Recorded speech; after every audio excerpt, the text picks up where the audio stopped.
des années plus tard, par curiosité, il va chercher Vinny et sa famille sur Facebook, histoire de voir ce qu'ils sont devenus. Et c'est à ce moment-là qu'il va découvrir que Vinny, ses parents et l'une de ses sœurs sont morts.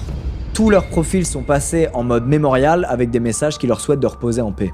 Malheureusement, ses recherches n'iront pas plus loin, il sait juste qu'ils sont morts, il a pas réussi à trouver d'autres infos. Mais aujourd'hui, avec le recul, il est persuadé que la famille de Vinny était dans une secte très étrange, ce qui expliquerait les chants religieux en pleine nuit, la femme de Vinny alors qu'il a 14 ans, les draps sur les miroirs, bref, tous les trucs chelous qu'il a vus ce soir-là. Et pour lui, c'est triste, mais il pense que ça a probablement terminé en suicide collectif, comme ça arrive des fois dans d'autres sectes, ce qui expliquerait pourquoi Vinny est mort à un âge si jeune et pourquoi toute sa famille est morte à peu près au même moment que lui.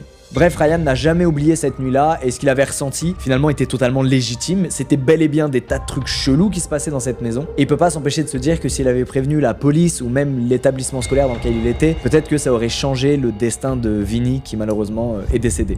C'est la fin de cette première histoire, ça faisait long.